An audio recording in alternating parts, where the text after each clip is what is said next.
Sa ngalan ng Ama at ng Anak at ng Espiritu Santo. Amen. Pinakamamahal naming Diyos, aming Yahweh El Shaddai, kapuri-puri, kahanga-hanga, wala kang katulad. Hindi ka nagbabago, ikaw noon, ikaw ngayon, ikaw pa rin magpakailanman. At Diyos, kami po'y nagsisikap na makasunod sa iyong kalooban. At ang nais mo ang siyang masunod sa buhay na ito. Umaasa kami, O Diyos, na ikaw lamang ang siyang aming aasahan na mahuhusap sa amin. Kikilos ng may kalakasan at gagawa ng himala sa aming buhay. Kami po'y mga instrumento mo lamang, wala po kaming magagawa. Sapagkat kami, Panginoon, ay mga taong nilikha mo para iyong magamit. Diyos, sa iyo po kami napapasakop. Lukuban mo kami ng iyong Espiritu. At ikaw po ang maghari ngayon at magpakailanman. Sa pangalan ni Jesus, ang lahat ay magsabi ng Amen. Thank you, Lord. Sanay kayo ng puro Amen, ano? Sa ngalan ng Ama, ng Anak at ng Espiritu Santo. Amen. Amen. Purihin po natin ang Diyos. Napagod ako umakyat. Magandang hapon po sa inyong lahat. Lahat po na sumagot ay tiyak may himalang gagawin si Lord. Catholic Life in the Spirit Seminar. No? Kala ko kasi ako mga 4:10 pa ang pasok. No? Natutulog ako sa kyan eh. Kala ko mga 4:10 kasi ako nag-daily bread pa kanina. Maagang gumising. Kaya akala ko ay alas 4 G's pa yung aking ana. So, Catholic Life in the Spirit Seminar, kailang alam na alam niyo po yung inyong pinasok, yung inyong inaatinan. Ito hindi prayer meeting, ito po ay seminar. Nang ibig sabihin ng seminar, the word semen, it means semen. Tapos po, yung nar, ibig sabihin yung binhi, inihahasik, ipinupunla. At alin yung pinagpupunlaan? Yung puso, yung ang tinutukoy ay puso ng mga taong nakangiti. Mga taong nakangiti. Kasi may nakikita ako nakangiwi.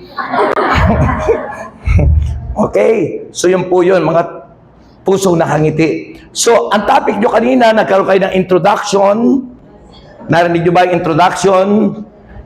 Nalaman nyo na kayo'y mahal o tayong lahat ay mahal ng Diyos. Yung God's love, pag-ibig ng Diyos. Lahat po yan ay mga basic pa lang, ano? Pangunahin pa lang po yan. Hindi pa po yan talaga. Kaya kailangan lumalim pa. Madig pa po natin kung ano po ang ibig sabihin ng ating pananampalataya sa Diyos. Kasi akala natin ay gayon na lang. Ha? Sabi ni Hosea 4:6, people are perished, destroyed, for their lack of knowledge. Na?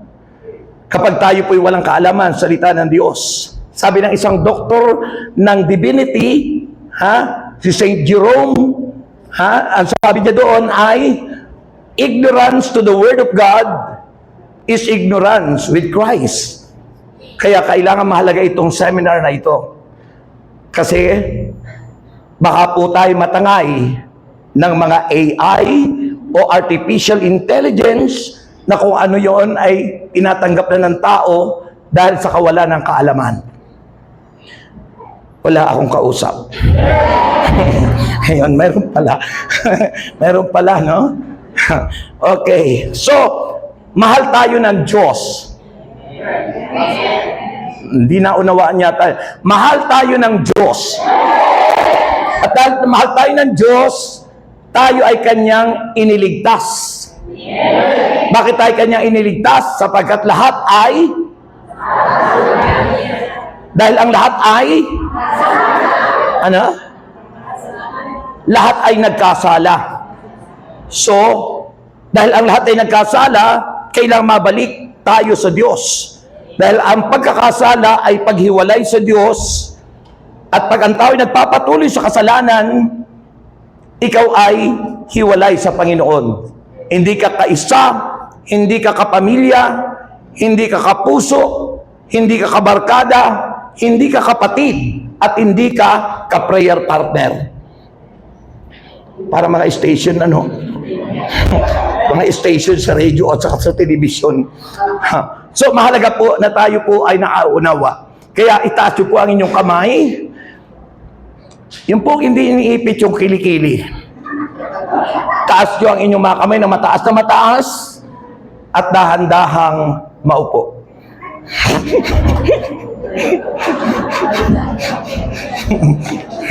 Okay? Sabihin nyo okay. Okay ba kayo dyan? Okay po kayo dyan? Dito, okay kayo dyan? Kasi parang nagulat kayo nung ako tumayo rito. Baka akala nyo po ay si Alden Ricketts ang nandito ngayon. Ako po si Brother Rex of America in the Philippines. Okay? So, dahil tayo mahal ng Diyos, tayo ay iniligtas, at dahil tayo iniligtas, kailangan makita ang bunga ng kaligtasan ay bagong buhay. That's my topic, new life. Ano? Madalas po na ini-explain ng mga nagbibigay ng topic na ito, na ang nai-explain natin na yung transformation. Magkaiba po yung transformation sa new life. Ha?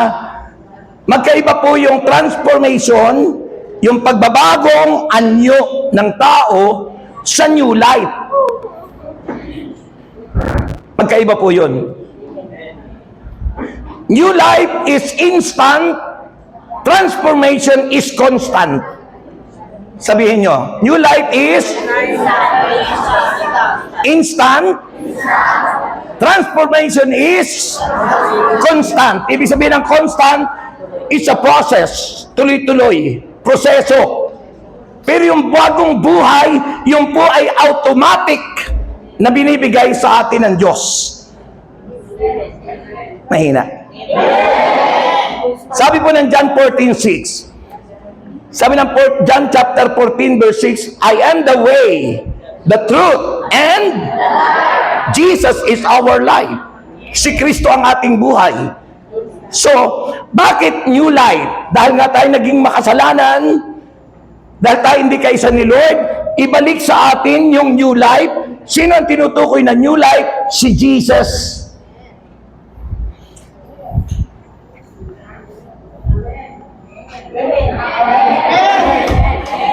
Nakalimutan ko pala yung tubig ko sa baba, ano?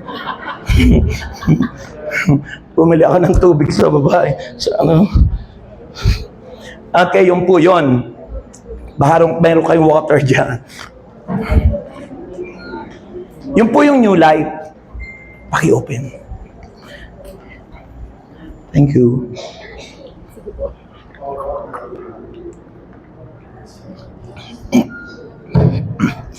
So, naunawaan niyo po yung new life? Parang hindi naunawaan. Sino nakaunawa ng new life?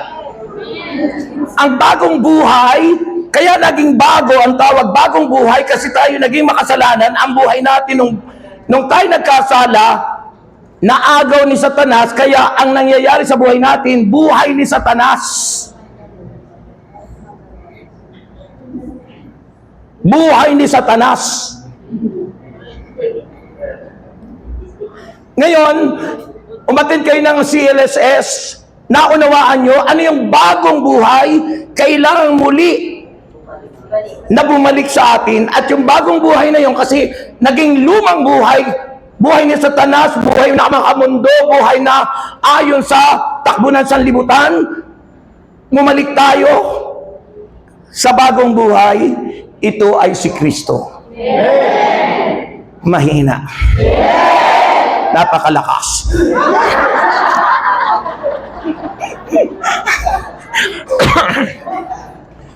Naalala ko si Brother Dante kasi napakalakas. Ako naman napakahina. Mahina. No? So yun po yun mga kapatid kay Kristo. Sabi ng John chapter 10 verse 10. John chapter 10 verse 10. Naparito ang magnanakaw upang magnakaw, pumatay at magwasak. Subalit si Kristo ay dumating sa atin, sabi ron, I have come, si Kristo, that they may have life and have it to the full.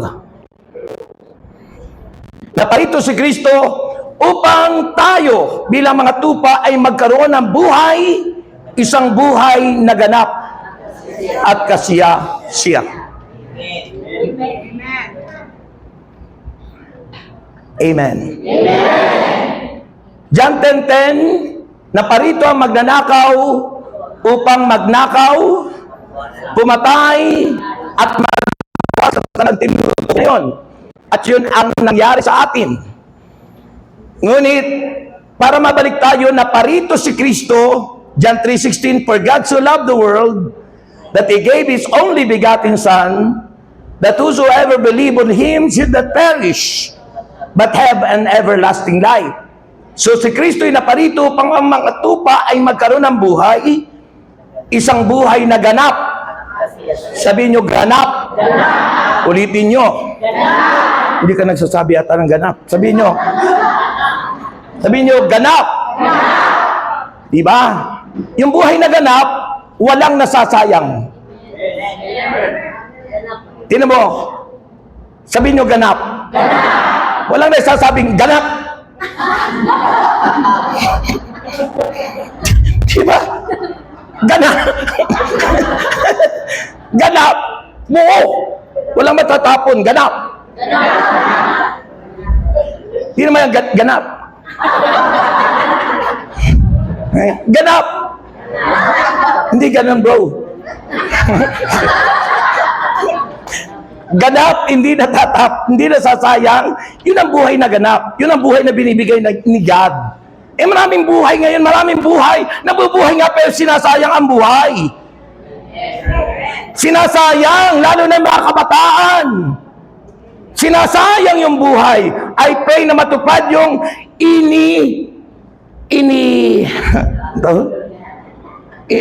yung ginugusto ni Lacson na batas.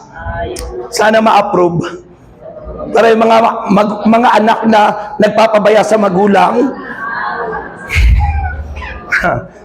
criminal case yun. Pag na-approve yun, wala nang mga anak na magpapabaya sa magulang. Pag na-approve yun. Ba't parang nagulat kaya ta, brother? Di ba? Eh, maganda yun, di ba? Hindi yung mga nagbibigay ng batas na pati yung savings mo, tataasan ng 20% taxes. Hinabasa akong post doon eh, pwede raw makipag-usap doon sa asawa ng ganong artista, no? Kasi siya yung may pakananon, ano? Okay, so, what does new life means? Ano ang ibig sabihin ng new life? Tinagalog nyo lang. Tinagalog niya, parang vocabulary lang yun eh. What does new life means? Anong ibig sabihin ng bagong buhay? Sabi ng Bible, makinig kayo, because God loves us, dahil mahal tayo ng Diyos, He does not only want us to know Him. Ayaw ng Diyos na gusto mo lang siyang makilala. Eh, maraming taong kilala ang Diyos. Pero hindi naman gumagawa ng tama na ayon sa kalooban ng Diyos. Ayaw ng Diyos na gusto lang niya tayo'y makilala siya.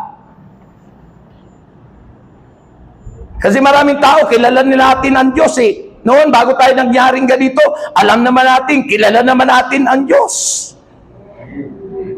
Pero ginagawa mo ba yung kalooban ng Diyos? O, tinan mo, walang sumasagot.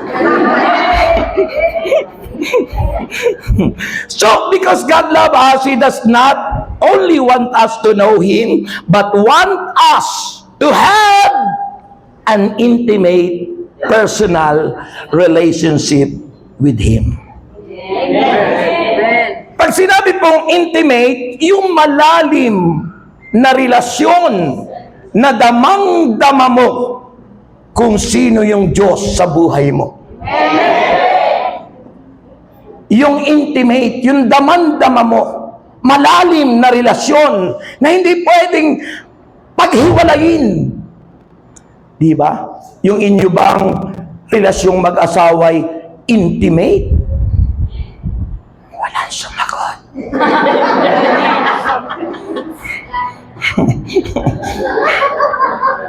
Malalim na relasyon na nadadama mo, damang-dama mo si Jesus sa buhay mo.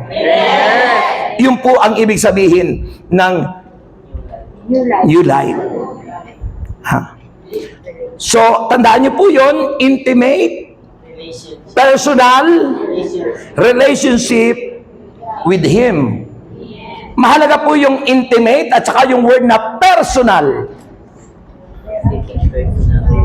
Personal relationship with the Lord.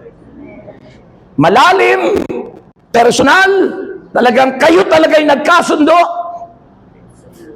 ang inyong relasyon. New life is a fundamental teaching in our Christian life. Ang bagong buhay ay isa lamang sa pangunahin na katuruan ng Panginoon bilang tayo'y mga Kristiyano. Pangunahin. Wala kang kausap.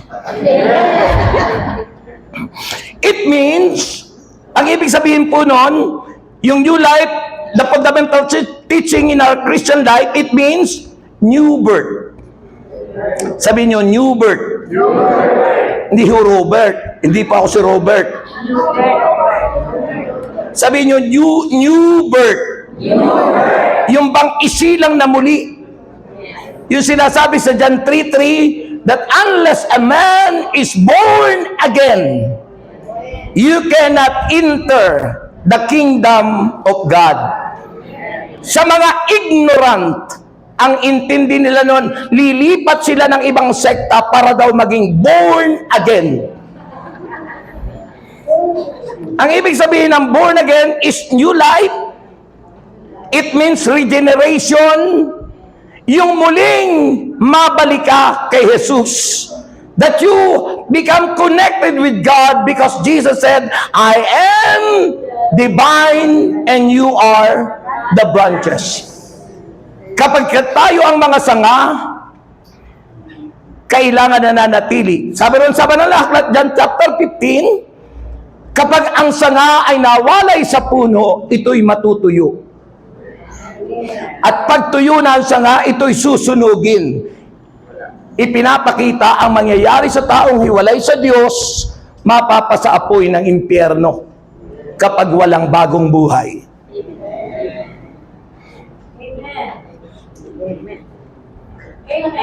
Amen.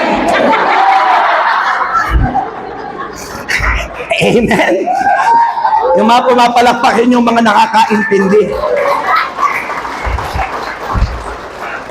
Ayun. Ha?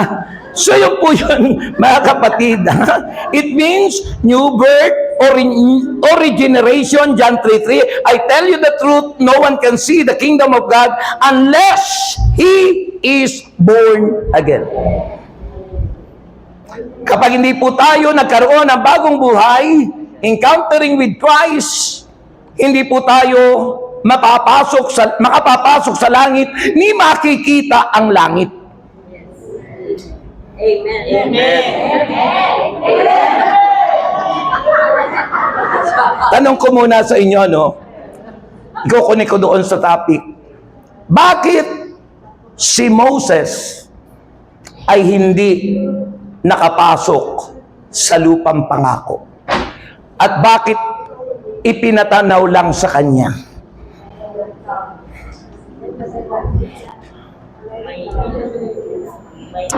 Bakit po?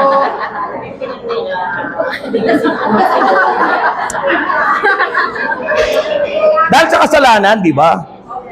Anong kasalanan ang ginawa ni Moses? Pinatay niya yung isang Hebreo. Nakala niya walang nakakita. Tapos inilibing niya. Inilibing niya doon sa lawa ng Taal.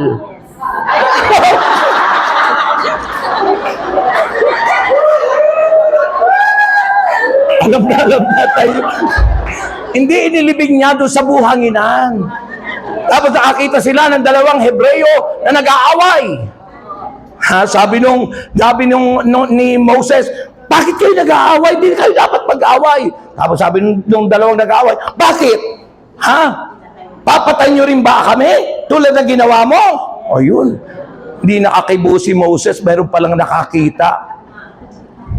Tapos yung pangalawang kasalanan niya, yung sabi ni Yahweh, kausapin yung bato dahil wala silang mainom na tubig. Anong ginawa ni Moses? Pinagpapalo yung bato ng maraming beses. So, dahil sa kasalanan, kailangan natin ng bagong buhay. Dahil kung mananatili tayo sa kasalanan, di tayo magbabalik loob, di mo tatanggapin ang bagong buhay. At kung tayo mananatili sa lumang buhay, buhay ni Satanas, mapapasaapoy tayo na sa impyerno. At hindi lang yon, kundi nga nakapasok si Moses sa lupang pangako, at least natanaw niya. Sabi ng John 3:3, unless a man is born again, you cannot enter the kingdom of God. Hindi ka makapapasok dahil sa kasalanan. Amen. Bakit? Sabi ng Bible, why? Because life is spirit. Ang buhay ay spirit. Di ba ang tao binubuo ng katawan, alabok. Kaya tinawag na human. Ang salitang alabok o putik ay galing sa word na humus. Humus, ibig sabihin putik. Kaya human. Kaya ang humility galing sa word na humus, magpapakumbaba dahil galing ka sa lupa. Humility. Di ba? So, sabi ng Bible, life is spirit. Binubuo tayo ng katawan, espiritu, at kaluluwa. Yung espiritu, yung buhay, nung likhain ng Diyos ang tao, hinubog yung pagkatapos, hiningahan. At nagkaroon ng buhay. Nung dumating si Kristo, yung mga alagad, nagpakita si Kristo. Anong nangyari sa kapayapaan na binibigay sa inyo? Tapos anong ginawa ni Jesus? Hiningahan. Regeneration. Kailangan natin ng regeneration dahil nagkasala tayo. John 3:3, regeneration, unless a man is born again, you cannot enter the kingdom of God. And to be born again is not to transfer in any denomination, but to encounter Jesus in your life. Mahina. So life is spirit, it means to change our inner heart. Mabago yung ating kaloob-looban ng pagkatao, inner heart or spiritual rebirth. Ezekiel chapter 11 verse 19. Sabi ng book of Ezekiel, I will give them an undivided heart and put a new spirit in them. I will remove from them their heart of stones and give them a heart of flesh.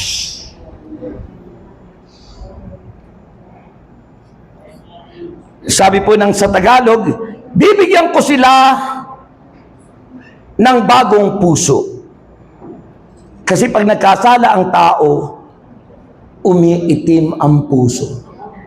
Kaya sabi rin sa kasabihan ng matatanda, ang itim-itim ng budhi. So, bibigyan ko niya kayo ng bagong puso. Ang masuwayin yung puso, sabi rin, I will give them an undivided heart. Bibigyan tayo ng bagong puso and put a new spirit. At ilalagay ko, bago ilagay ng Diyos ang kanyang espiritu, kailangan mo nang baguhin yung puso.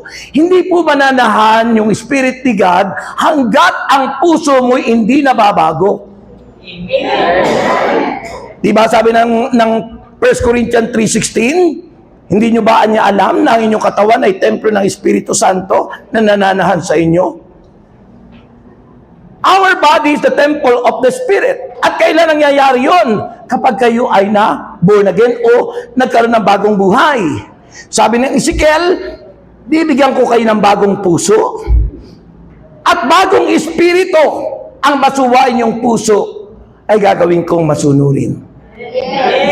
Mahina. Verse 20. Yung pusong bato gagawing pusong laman. Sabi ng verse 19. Verse 20, then they will follow my decree. Kapag nabago na yung puso natin, at nilagay yung bagong espiritu, tayo magiging masunurin. Sabi ron, then they will follow my decree and be careful to keep my laws. Magiging masunurin. They will be my people. Sila gagawin kong bayan ko. At sabi ron, at ako ang magiging Diyos nila. Kailan nangyayari yon? Kapag nabago yung puso at nilagay yung Espiritu ng Diyos sa ating puso, gagawin din niyang masunurin tayo sa kanyang mga utos, sa kanyang mga decrees. At tayo ay kanyang ituturing na kanyang bayan at tayo naman ay magiging nating Diyos ay si Yahweh El Shaddai. Amen.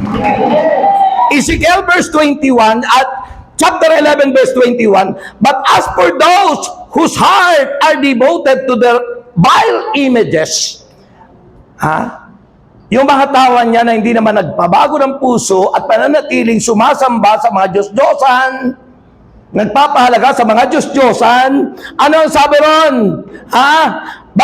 But for those whose heart are devoted to their vile images and detestable idols, I will bring down on their own heads what they have done, declares the sovereign Lord. Ibabagsak ng Panginoon at hindi kayo magiging bayan niya. Ibig sabihin, yung mga taong hindi nakakaranas ng bagong buhay, mananatili ang kanilang buhay sa sumpa. Curse! At kapag ang tao nananatili sa sumpa, hindi po nagtatagal sa mundo yun. Amen. Amen. Now, how this new life possible in our lives? Paano ito nagiging posible sa ating buhay? Paano ito nangyayari sa buhay po natin? Paano? Hindi ko po alam, brother. Hindi ko Paano? Paano po? Paano, bro? Paggawa ng kalooban ng Diyos. Paggawa daw ng kalooban ng Diyos? Okay, correct talaga lahat. Wala pong mali dyan. Lahat correct. Sabi po ng Bible, how this new life possible in our lives? Based on the Bible, 2 Corinthians 5:17. Ikalawang Korinto, Kabanata 5, talata 17. Sabi rin ng Bible, therefore, if anyone is in Christ, he is a new creation. The old has gone and the new has come. Ang sino man niyang taong nakipag-isa kay Kristo ay nagiging bagong nilalang. Wala na niya ang kanyang dating pagkatao, siya'y bago na. Amen. Siya'y bago na. Siya'y bago na. Sabi ng verse 18, ang Diyos ang gumagawa ng lahat ng ito. Hindi tayo. Ano ang response ng tao para, sabi ron, pakikipag-isa sa Panginoon. Ay minsan, sa halip na ang tao ay makipag-isa kay Kristo, lalo pang inaaway ang Diyos eh. Paano natin inaaway ang Diyos? Yung pagsuway natin sa kanyang mga utos. Yung tayo nagrereklamo. Pinahiram ka na nga ng buhay, pinahiram ka ng katawan, lahat, pati buhok mo, pinahiram sa'yo. Bilang ng Diyos, sabi ng Biblia, bilang niya, pati yung nalalaglag dyan, kung ilan na ang nalaglag sa buhok mo, kaya kalbo ka na ngayon. God is concerned for all of us. Andun yung kanyang pagmamalasakit sapagkat wala tayong pag-aari. Lahat pahiram lang yan sa Diyos. We are steward of God. The owner is God. We are the stewards. Katiwala lang po tayo. Ngayon, kung di ka katiwa-tiwala, paano tayo? Diba? Kaya pag tayo nanalangin, Lord, salamat, pinagkatiwalaan mo ako. Salamat, Lord, pinagkatiwalaan mo ako ng asawa, ng mga anak. Pag ang asawa nyo, pinabayaan nyo, naku, delikado yun. So yun po yun, mga kapatid. Sabi ng verse 18, all this is from God. Ang lahat ng ito'y ang Diyos ang gumagawa. So, makikita po natin sa 2 Corinthians 5:17. I-analyze po natin. Sabi ron, therefore, if anyone is in Christ, anyone is in Christ. Pag sinabing anyone is in Christ, hindi tumutukoy na you are out of Christ. Pag sinabing in Christ, dapat in. Paano ba pag nag-in? Pag ako'y nandun sa labas, nandun ako, out ako dito sa kwarto. Nung pumasok ako, nag-in ako. Pumasok. Kailangan pumasok tayo kay Jesus. Sa pamagitan ng pakikipag-isa. Yun namang ibang tao, gumawa ng kanilang sekta, nilagay doon para daw pumasok kay Kristo, nilagyan yun, ang pangalan ni Jesus, para papasok ka doon. At sasabihin nila, kung hindi ka kasali dito, hindi ka maliligtas. Biblical naman lahat yun. Kanya lang, truth pa rin yun, pero half truth. Kalahating katotohanan. The Catholic Church is whole truth because we believe Jesus is God and Jesus also a human. Purihin ng Diyos. Dalawang nature ni Jesus, 100% full man and 100% God. Human and divine. Humanity, divinity. We believe in the two nature of Christ. And that is the whole truth. Ang buong katotohanan, si Kristo'y totoong tao, si Kristo'y totoong Diyos. Purihin ang Panginoon. Mahina. Mahina. Ano ang pangako ng Panginoon? So mahalaga tayo'y nakiisa, pumasok kay Jesus. Hindi na ibig sabihin parang pintuan, kundi yung pumasok, yung sabi ko kanina, intimate relationship. Yung mahalaga, yung ikaw ay kaisa niya. Kaisa saan? Sa lahat ng area ng buhay mo. Isip, salita at gawa. Nakikita sa iyo si Jesus. Mahina. God's promise, ano ang pangako niya? He is a new creation. If anyone is in Christ, he is a new creation. Kapag tayo nakipag-isa kay Kristo, tayo magiging bagong nilalang. Yun ang pangako. If anyone is in Christ, he is a new creation. Ano ang ibig sabihin ng new creation? Tinagalog mo lang. New creation, it means to have a new life or new spirit. New life or new spirit. Sabi po ng Matthew 19 verse 16 to 17. No one sew a patch of unshrunk cloth or an old garment, for the patch will fall away from the garment, making the tear worse. Neither do men pour new wine into old wineskin. If they do, the skins will burst, the wine will run out, and the wineskin will be ruined. No, they pour new wine into a new wineskin, and both are preserved. Naintindihan mo, bro? Amen. Ano daw ibig sabihin nun? Ha? Brother, Dong. Nagtatahi ka eh. Ito yung pagtatahi. Hindi raw po pwedeng magtagpi ng damit, yung damit na luma sa bagong pagtagpi.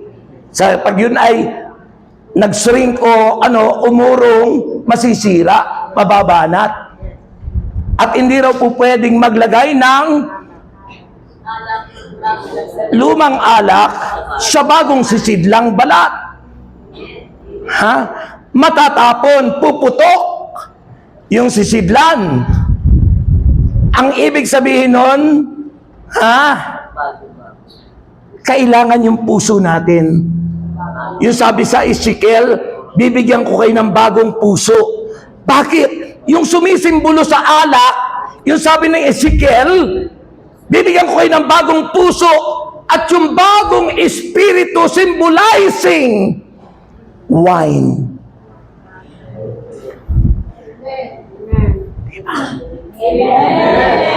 Pag sa misa, di ba? Saan galing yung alak? Sa katas ng ubas. Yung ubas, marami yun.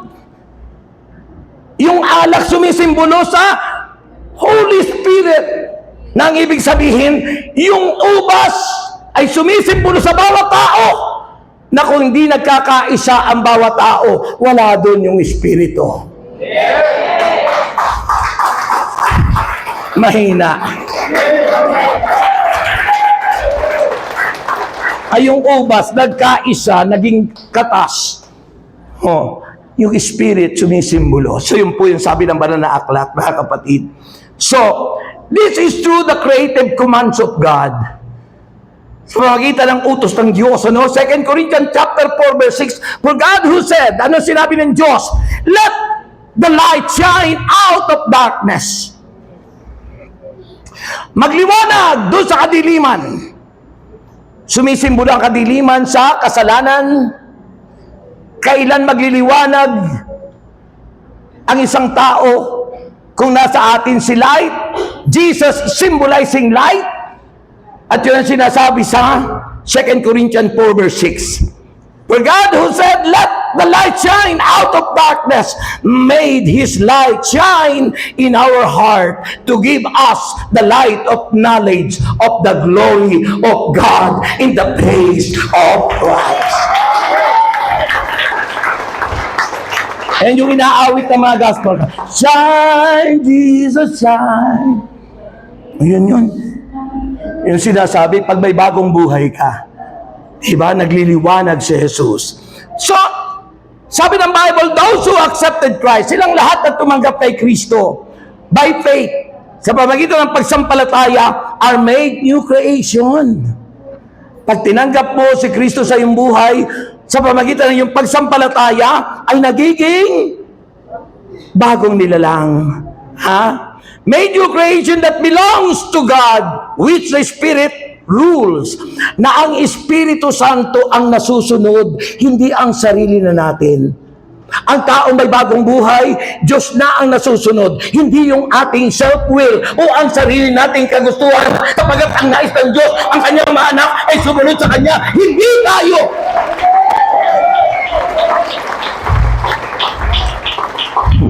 Gusto natin kasi ang Diyos ang susunod sa atin. Di ba? Yung taong may bagong buhay, sumusunod sa Diyos. Ang tawag doon ay God's will. Hindi na yung self-will. Hindi na yung sarili natin ang susundin natin. Ayun po. So those who accept Jesus Christ by faith are made new creation that belongs to God, which the Spirit rules. Sabi ng Romans 8:14. Sabi ng book of Romans chapter 8 verse 14, because those who are led by the Spirit of God are sons of God. Silang lahat na sumusunod sa udyok ng Espiritu Santo, silang lahat ay mga anak ng Diyos. Bakit yung bang mga makamundo, mga sanlibutan, susunod ba yun sa guide ng Espiritu Santo? Hindi. Di naman nila kilala yun eh. Kailan lang nakilala natin yung Holy Spirit nung tayo po ay nasa Panginoon na. tumanggap tayo sa Kanya. Sabi ng book of Ephesians, or letter of Paul to the Ephesians, chapter 2, verse 10, for we are God's workmanship, created in Christ Jesus to do good works, which God prepared in advance to us to do. Tayo anya'y nilikha ng Diyos, hindi para walang gawin, kundi para tayo gumawaan niya ng Kabutihan. hindi po yung dati natin dala-dala na bote, ano po? Kabutihan ka ba? Oo, yung dati natin dala-dala noon ay buti. Ngayon hindi na po. Pinapakita natin yung mabubuting gawa. Mahina. Grabe po. Grabe po yung palakpak nyo sa Panginoon.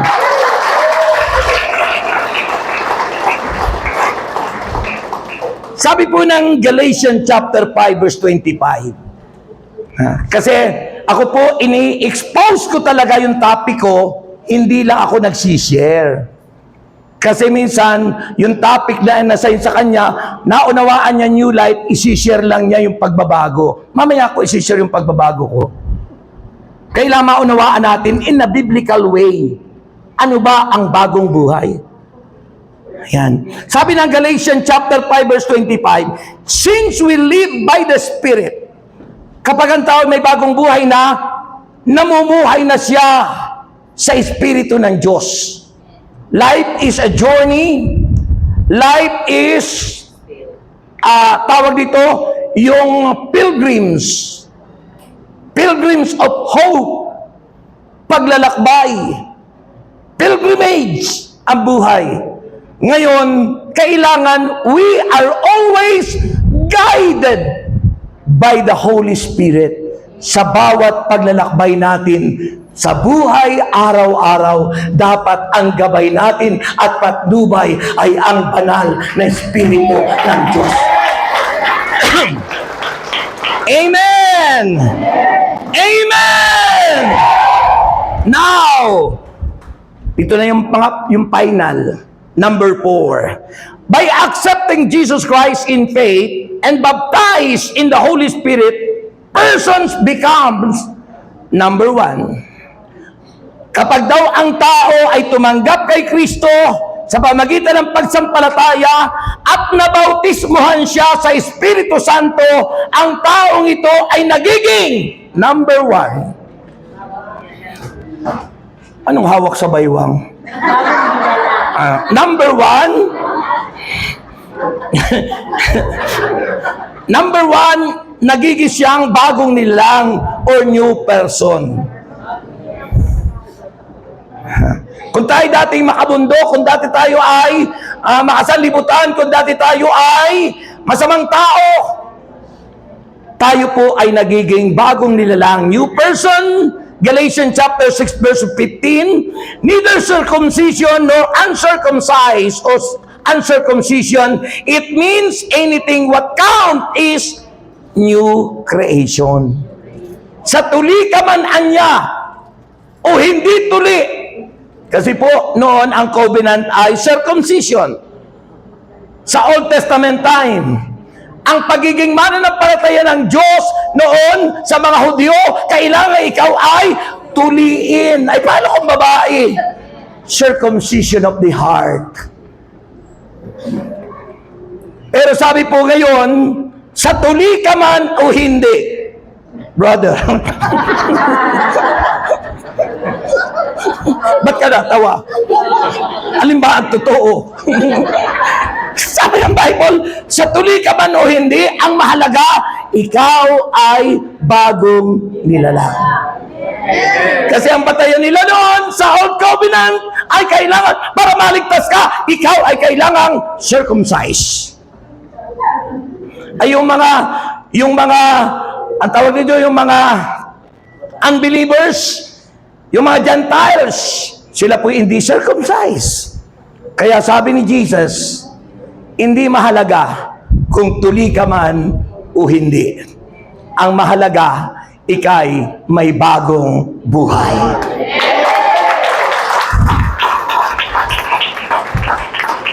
Sa atin ngayon, ang circumcision ay para lang sa kalusugan, sa kalinisan.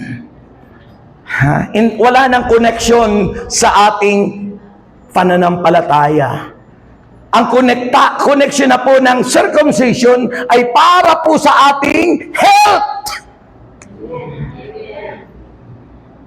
Pag daw kasi hindi circumcised, ang anak ay, sabi na matatanda, nagmumuta. Sabi na matatanda yun. Colossians chapter 3 verse 10. Okay, makinig kayo. Colossians chapter 3 verse 10.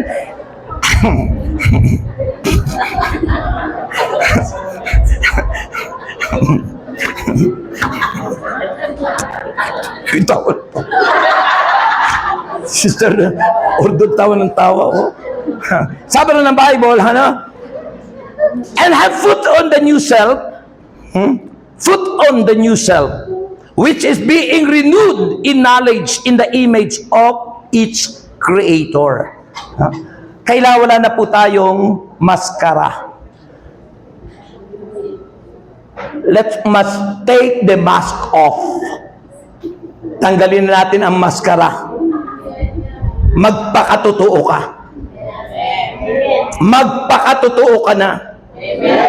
Huwag ka nang maging ayun, urukan. Okay. Number two, kapag daw tayo tumanggap kay Kristo na baptize sa Holy Spirit, sabi ron, hindi lang tayo nagiging bagong nilalang, kundi renewed after God's image. Kung dati mukhang satanas ka, mukhang demonyo ka, ngayon, kamukha ka na ni Jesus.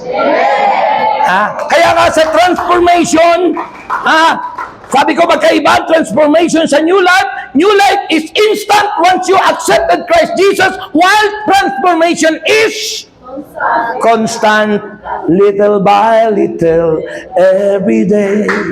Little by little, every day. Jesus. Yun po ang transformation. Pagbabago ng buhay. Ito naman, yung pagbabagong anyo. So, kailangan ipakita mo yon sa pamagitan ng transformation. So, yun po yun. Renewed after God's image, 2 Corinthians 4:16. Therefore, we do not lose heart. Though outwardly we are wasting away, yet inwardly we are being renewed day by day. Araw-araw. Kapag tayo may tinanggap na yung buhay na yun ni Spirit, life is Spirit, ay nagkakaroon tayo ng day by day, araw-araw, ay binabago tayo ni Yahweh El Shaddai. Amen! Number 3. Hindi pa, no? Sabi ng 1 Corinthians chapter 15 verse 49, and just as we have borne the likeness of the earthly man, so shall we bear the likeness of the man from heaven. Kung noon anya, tayo ay, sabi ron, as just we have borne the likeness of the earthly man, makasanlibutan, makamundo. Kung noon anya tayo makamundo, mukhang makasanlibutan, ngayon anya, nung tayo tumanggap ng bagong buhay, sabi ron, anong sabi ron? So shall we bear the likeness of the man from heaven. Tayo anyay, nagiging tulad ng isang taong galing sa langit, nagiging kamukha tayo ni Kristo ang ating tagapagligtas. Madalas po akong nananalamin kasi masarap yung mayroong ka salamin. Yung bang whole body na salamin ba, nakikita mo buong pagkatao mo, yung buong katawan mo. Magsasalamin ka gano'n, no? Titingnan mo kung nababago na. Nung unang-una kong pagsalamin, mukhang kabayo. Pangalawang tingin ko, naiiba na. Ayun yung sinasabi, little by little. At saka, di ba yung inaawit natin? Ang nais ko Laksan nyo. Ang nais ko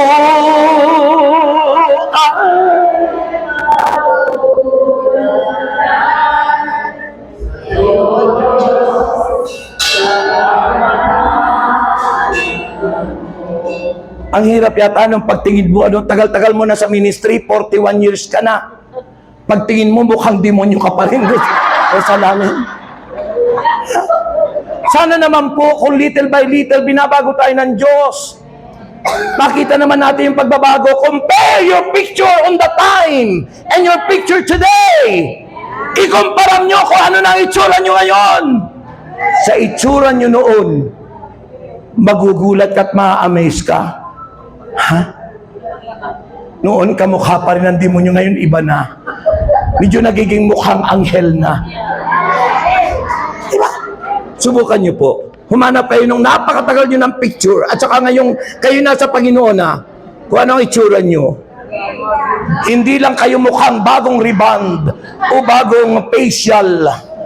Kitang-kita nyo, nag-a-aura sa inyo ang nagre-radiant, nagniningning yung presence ni Lord Jesus Christ sa puso natin. Amen? Eh, yung ibang mga tao, wala si Kristo sa puso, pero gumaganda sa ang itsura nila, pansamantala lang yun, kasi nagpa-rebound.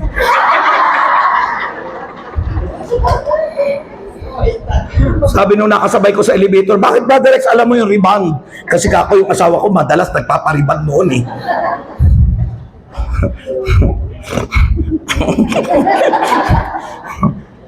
Masarap po yung permanent na maging kamukha tayo ni Lord. Hindi yung kagaya ng nasa Panginoon ka na, pero ganun pa rin yung pagkakilala ng kapitbahay mo kasi chismusa ka pa rin hanggang ngayon. Nakakatakot yun eh. Diba, tagal-tagal mo na sa gawain, pero nandun pa rin ang pagmumura mo. Nandun pa rin yung pagtaya mo sa loto at sa wedding. Naku, parang walang pagbabago. Ha? Tagal-tagal mo nang nasa gawain, panay ang prayer request mo, umiiyak-iyak ka pa pag nagila. Pero pag uwi mo sa bahay, minumura mo yung mga anak mo at minumura mo yung asawa mo. Kailangan may bagong buhay. Amen. Number 3. Sabi ng Ephesians chapter 4 verse 16, from Him the whole body joined and held together by every supporting ligament grows and builds itself up in love, and each part does it works. Kung dati tayo noon, away dito, away doon, ngayon po ay namumuhay tayo ng may pagmamahal. Nagmamahal. Sabi ko kanina sa aming gospel reading kanina po, alam nyo, ang Panginoon doon sa nag-aaway-aaway yung mga yung topic nila, yung Sabbath day. Kasi sinusunod nila, they were under the law. 613 laws ang sinusunod ng mga Hudyo at ng mga yung mga Pariseyo. Nung dumating si Moses, ginawa 10 na lang ang binigay ng Diyos. Sinamarize na yung 613 commandments. Ginawan 10. Nakita ng Diyos, hindi nyo pa rin kayang gawin. May mga nangangalo niya pa rin. May mga gumagawa pa rin, di ba, sa 10 commandments?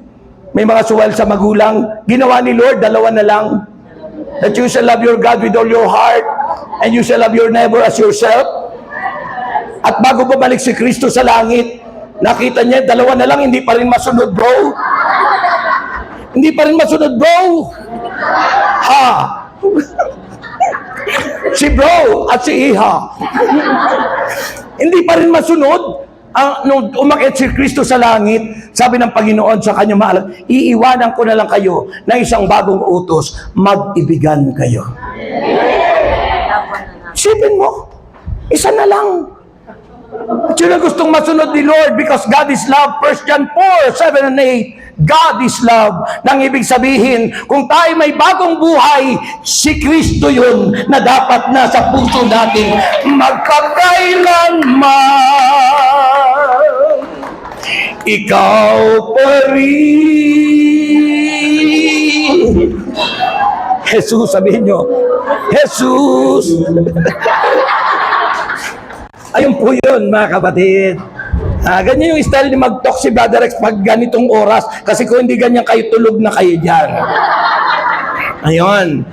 Okay, so mahalaga po yun. Mga kapatid ko ay Kristo. So number 3, tandaan nyo po, new life, kailangan po yung love, yung interest, yung future, at yung enjoyment.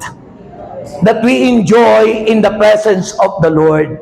Ha? Pag may bagong buhay ka, nandun yung pag-ibig, si Kristo yon. Andun yung interest mo para lalo kang lumalim ang pananampalataya at yung future mo pinauunawa sa iyo ng Diyos. Kaya't hindi po mabibigo sapagkat ang taong may bagong buhay, itinakda na ng Diyos na ikay maging mananagumpay. At mangyayari sa iyo ang enjoyment sa buhay mo. Na eternal, panghabang panahon. Number 3, new understanding. Kung dati noon, hindi pa tayo nagkamit ng bagong buhay, wala kang pangunawa.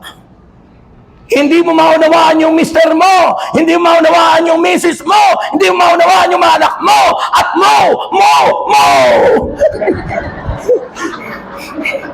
Naiko, ano? Umiiko. Sabi ng banal na kasulat, pa ikaw ay may bagong buhay, bibigyan kanya ng new understanding. Magkakaroon ka ng bagong pangunawa. Maliman yung kaaway mo, inaaway ka aman, pero nauunawaan mo siya. Bakit sino ba yung nakakaunawa? Yung taong tinanggap yung Diyos sa kanyang buhay. Yung mga tao hindi makaunawa sa atin, hindi pa bago yung buhay nun. Naalala ko po nung Friday po, galing ako ng Batangas. Kasama ko yung wife ko at yung mga kaibigan natin yan, nag-outreach kami nila Sister Banji. Sila Sister Banji po, thank you sa aking outfit galing sa kanila. Ngayon, alam niyo po, naghiwalay kami doon po sa Ayala, Alabang, dahil iniwan ng wife ko yung kotse niya doon sa McDonald's. Doon kami na lang ni Werlin, pauwi.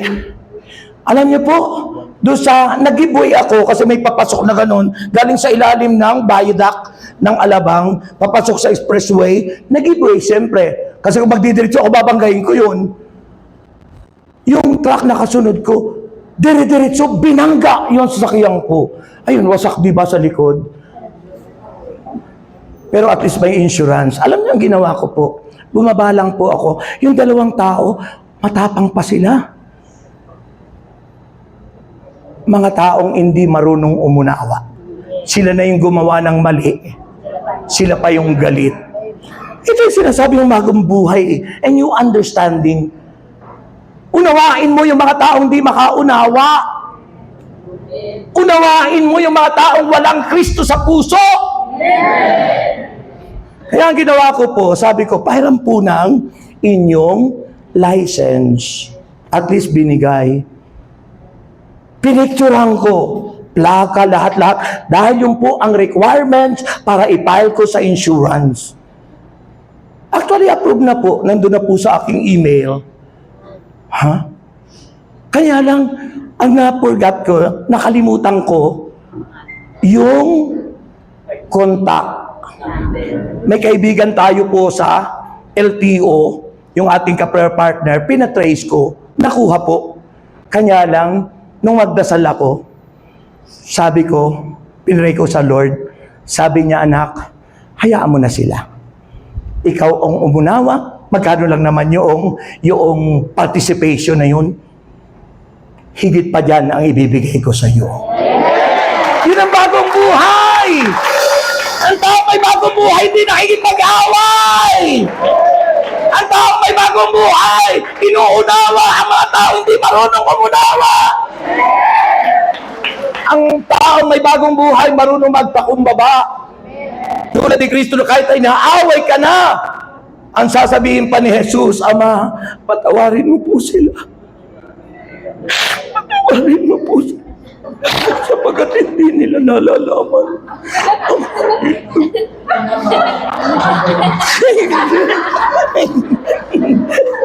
O diba? Ganun po ang taong may pangunawa, ang taong binago ang buhay. Sabi ng banal na kasulatan, new understanding, not conforming to the pattern of this world. Hindi sumasang-ayos lakbo ng mundong ito. Ano niya? Sabi ni Jesus, ang pagkakaiba ng tao may bagong buhay, ay kung sinabi may bagong buhay ka, inaaway mo yung kapaligiran mo. Sino maakay mo? Sino may lalapit mo sa Diyos? Baka mga anak mo, hindi mo nga maakay dahil ganyan pa rin ang ugali mo. Magpakailanman. Pakita po natin na tayo may bagong buhay. Amen. And number 4, living a life of holiness. Ang taong may bagong buhay, nandun yung desire ng puso niya na mamuhay ng may kabanalan. Desire of your heart, striving to have a life of holiness. Kasi hindi po tayo nagmimithi ng kabanalan, paano tayo papasok sa langit? Sabi ni Jesus, according to St. Peter, chapter 1, verse 15, yang mga tumawag sa inyo ay banal, ang Diyos. Magpakabanal kayo, ano man anya ang inyong ginagawa. Yan ang may bagong buhay, nagmimithi, striving to have a life of holiness. Hindi yung nagising ka ganong buhay mo, ganun ka pa rin hanggang ngayon. Ako binago na niya ang puso, pero itong kamao ko, hindi pa ito binago. Kaya binago na raw siya, pero nakikipag-away, nakikipagsuntukan. Ha? Di ba? Sa atin minsan maraming nakasign sa traffic. Disciple na, pero nakikipag-away doon sa mga driver na sinita lang yun, na hindi naman yun Kristiyano. Inarkila lang yun ng mga prayer partner. Eh, siyempre, hindi pa Kristiyano, makikipag-away yan. Eh, ikaw bilang disciple at bilang lingkod ka na ng Diyos, unawain mo sila. Huwag mong awayin. Kahit awayin ka, ibigay mo lahat. Ibigay mo na!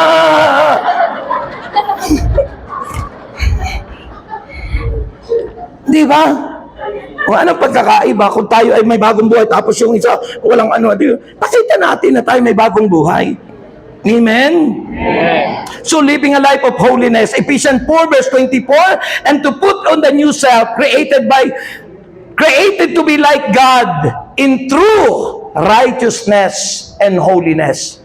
Dahil nang tayo magkasala, nang tayo bumagsak, siguro na sabi yan sa kaligtasan topic kanina, nahiwalay tayo sa Diyos.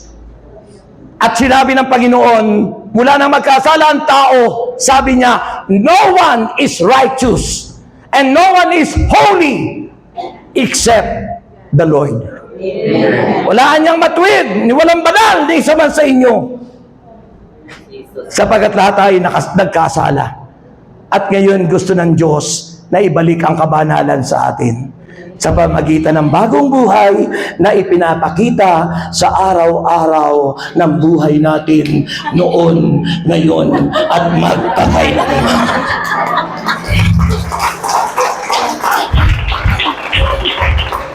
And finally, di po tayo kakanta. Nasa seminar tayo. New destiny. Kung noon tayo mga makamundo, ang ating destinasyon, pag tayo namatay, impyerno. Pero salamat, ngayong may bagong buhay na tayo, we are assured that our destiny is heaven.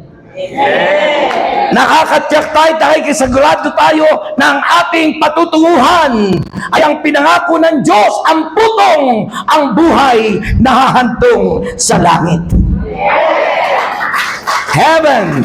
Philippians chapter 3 verse 19 to 20, their destiny is destruction. Nung tayo makamundo pa, ang ating patutunguhan ay destruction. Their God is their stomach.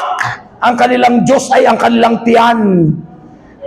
Kaya yung taong mga wala pang bagong buhay, overtime dito, overtime doon, 6 na araw dapat magtrabaho, pati yung 7 araw, kinuha mo pa. Ninakawan pa natin ng Diyos. Binigyan na tayo ng Diyos ng blessing 90%. Yung inihingi niyan 10%, kinuha pa natin. Ninakawan pa natin ng Diyos. Kasi hindi naman natin number 1 si Lord. Doon tayo nasa mundo pa. ang number one natin ay ang ating tiyan, stomach. Yun ang Diyos natin. Kahit papatay ka, mayroon ka lang kanin. Magnanakaw ka, mayroon ka lang kakainin. Ang tao may bagong buhay, mapagtiis, mapagbata, at matyaga na nagdarasal para dumating ang biyaya.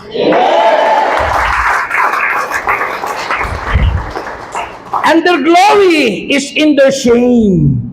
Their glory is in their shame. Kaya gusto nila makikipagpatayan yan. Makamtan lamang ang malakad niyang, makamtan lang ang kanyang minimiti sa buhay. Eh, sabi ng Panginoon, ano mapapala ng tao, makamtan man niya ang buong daigdig. Sa mga tao makasanlibutan at makamundo. Ano mapapalaan niya ng isang tao, makamtan man niya ang buong daigdig, kung ang katumbas naman ito ay ang kanyang kaluluwa sa impyerno. Di ba ang dami-dami? Yumaman nga, may mansion nga, may ari-arian, pero nakaw naman. Corruption naman.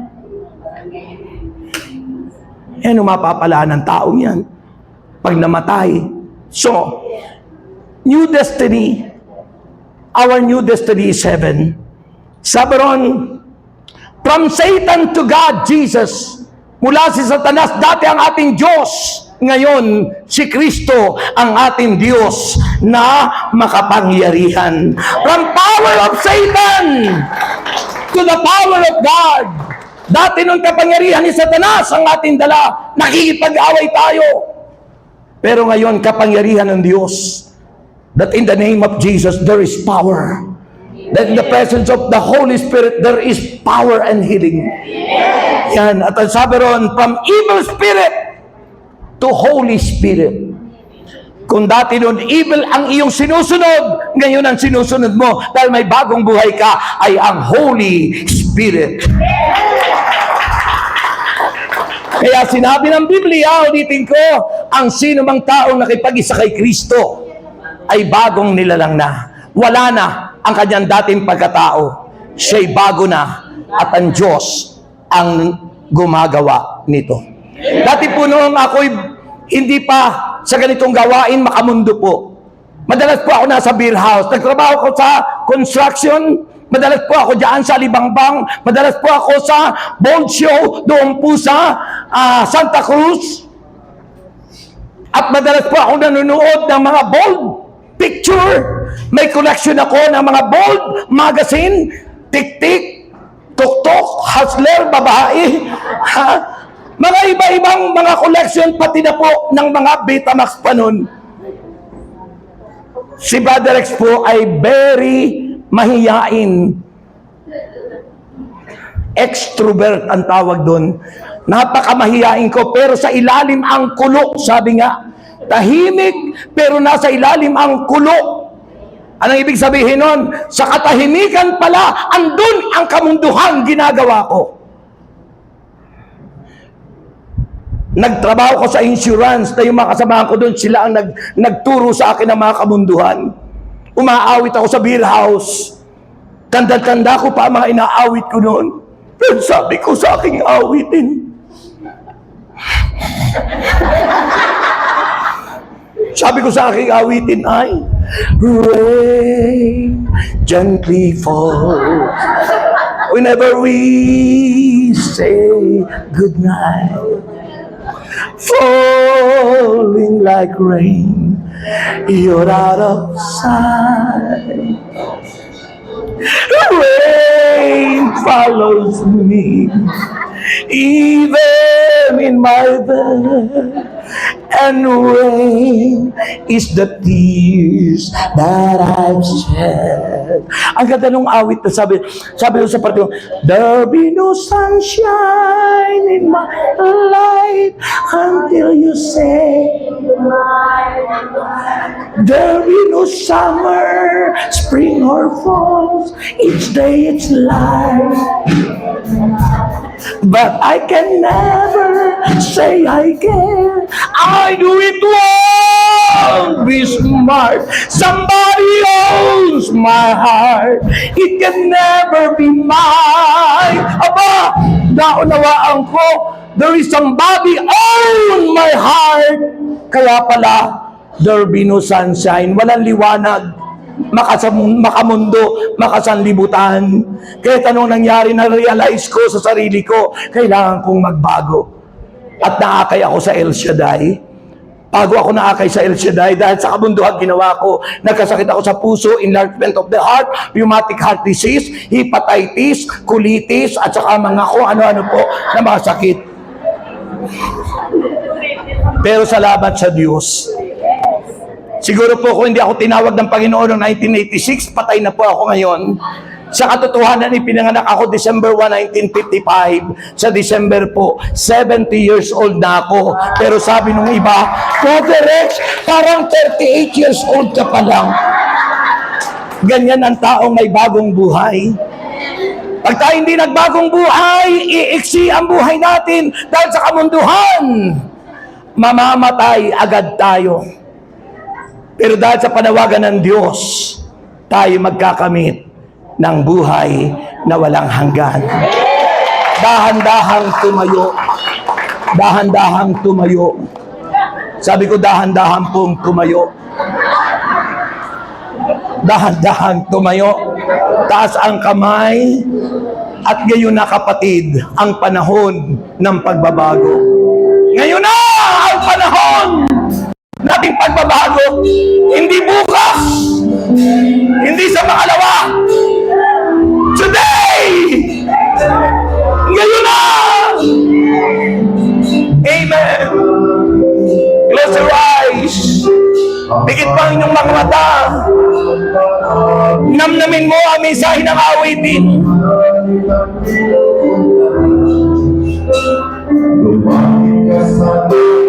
Amen! Yes! Glory! Glory! Amen! Amen! Yes! Hallelujah! Amen! Hallelujah! Amen!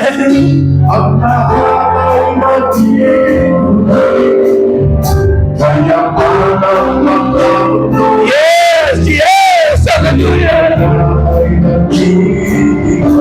Glory!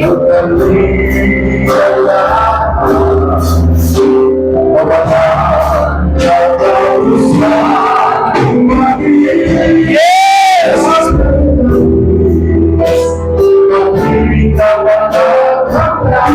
Amen! Yes!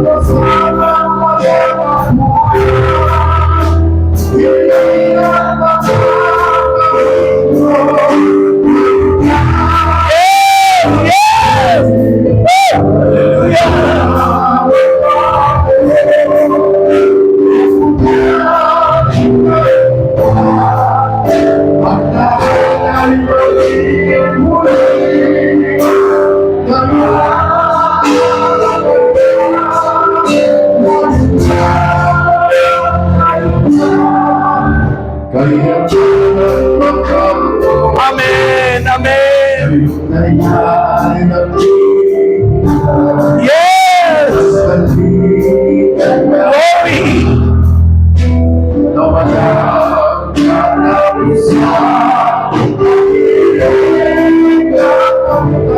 Yes! Hallelujah!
Let's pause for a while. Close your eyes. Pigit nyo ang inyong mga mata.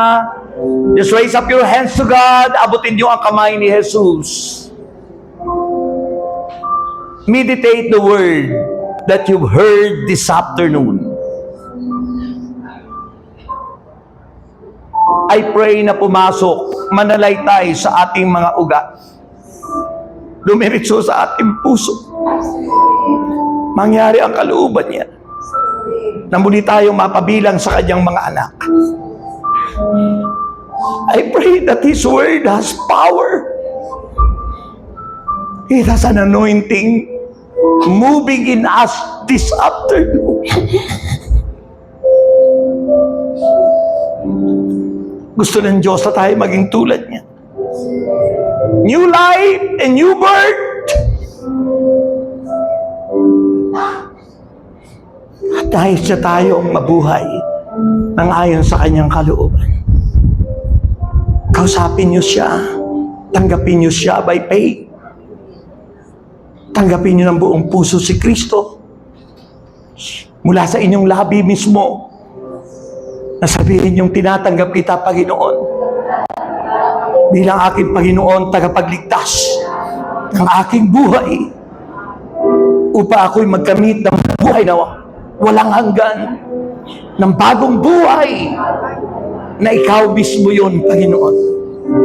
Hinihiling ko sa iyo, tulad ng sinabi sa mensahe, bibigyan mo kami ng bagong puso, bibigyan mo kami ng bagong espiritu, at ang masuwain naming puso ay gagawin mong masunurin. Change our heart, O Lord, and make it ever true, Lord.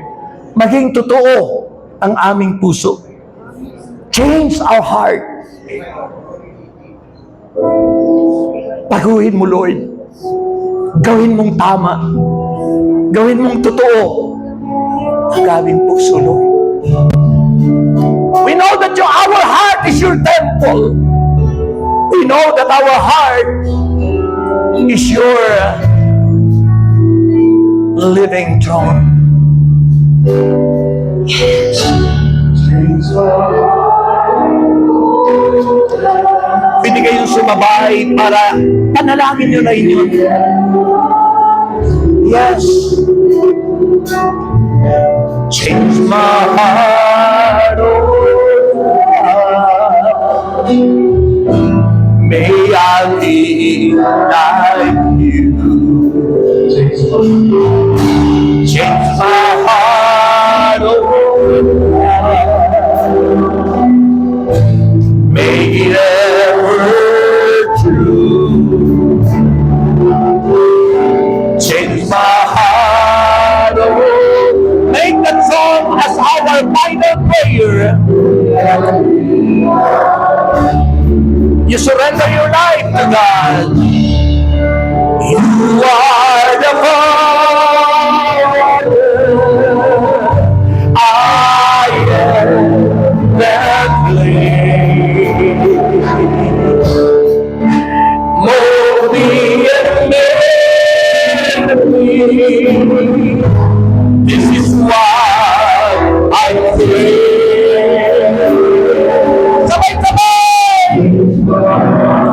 Pag-uwi ka, Panginoon, ang aming puso. Take our heart, Lord! Take our heart, O Lord! Make it ever true! Maging totoo kami! Maging totoo!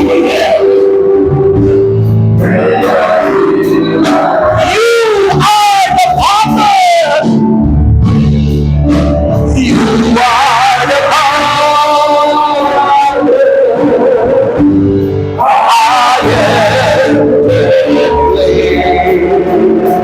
Yes, God. Yes, Lord. This is what I pray. Change my heart, God.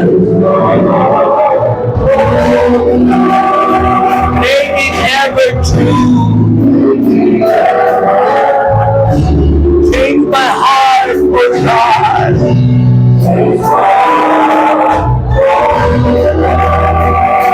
May I be like you.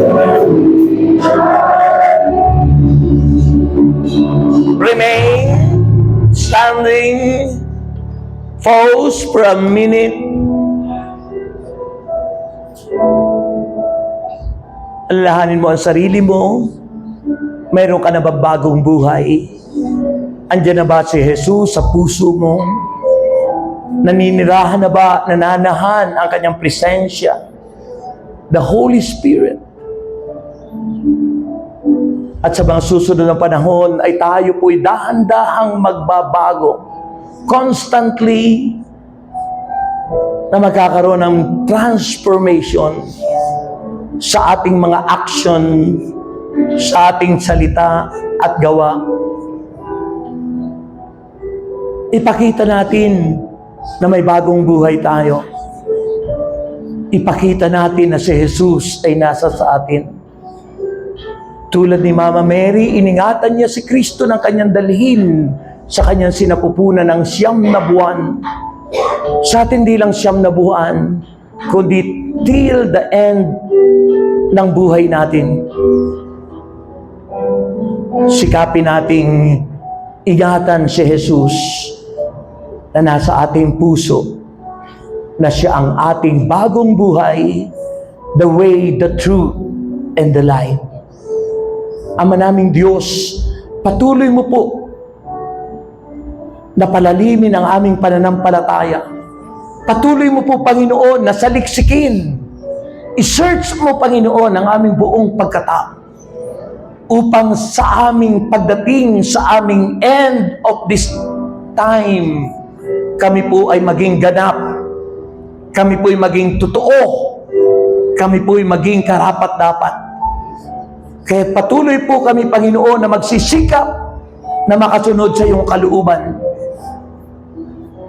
Inaangkin namin, Panginoon, na next Friday ay babalik silang lahat upang mapulpil nila, Panginoon, ang seminar na ito hanggang sa baptism in the Spirit. Patuloy mong itouch ang bawat puso. At hindi lang namin sarilinin, O Lord, kundi mag-akay pa kami ng maraming tao para mailapit sa iyo.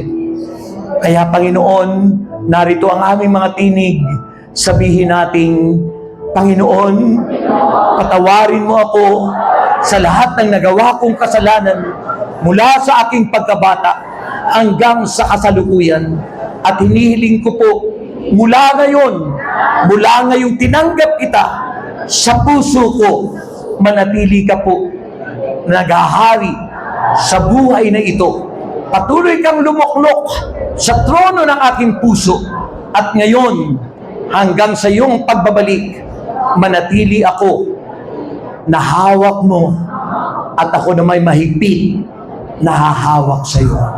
Sa pangalan ni Jesus, anong sagot? Laksan niyo po.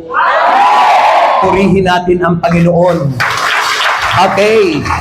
Kung kayo po ay hindi nagmamadali, mamaya po may prayer meeting dito.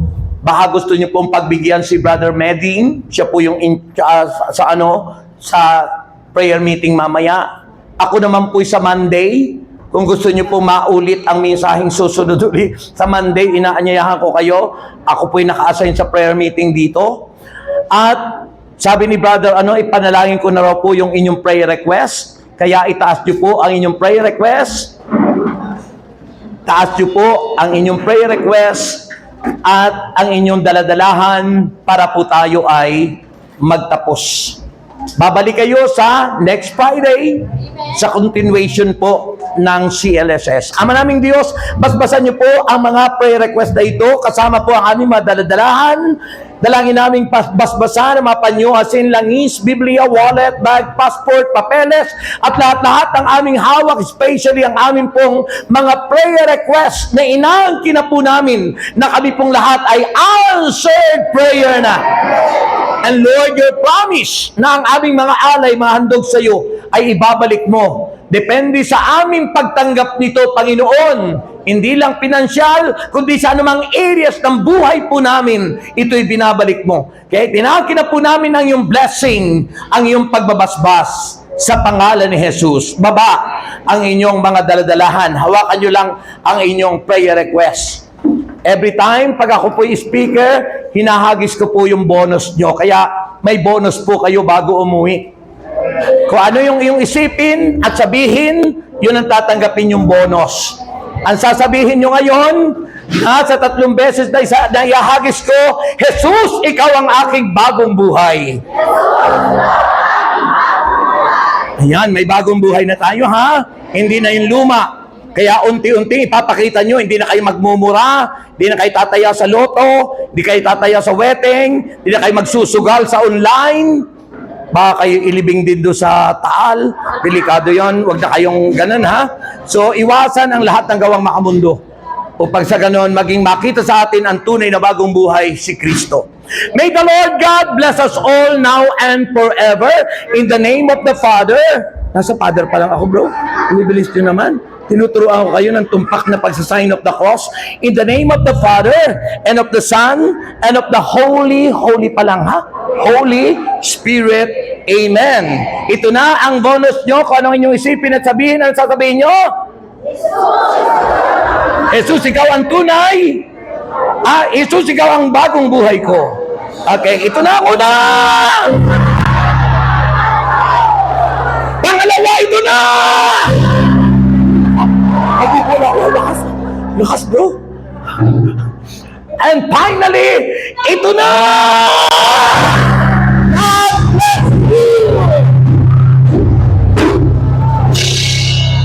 Give thanks.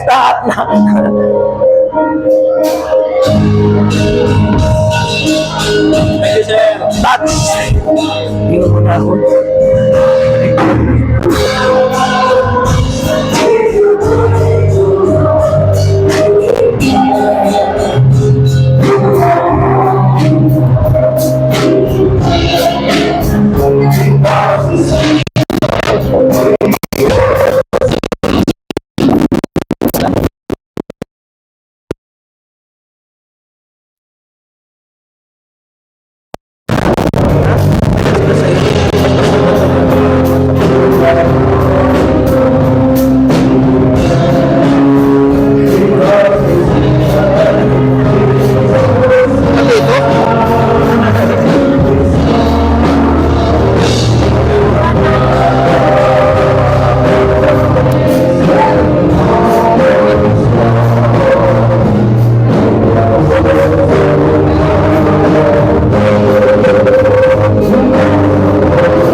Oh, sige po, sige po.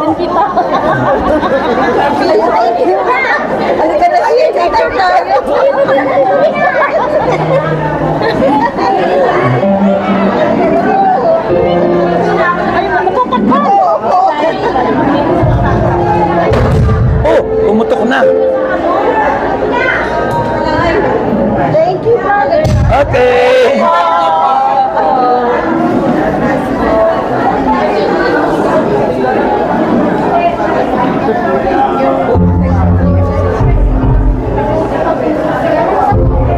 Patong ko muna.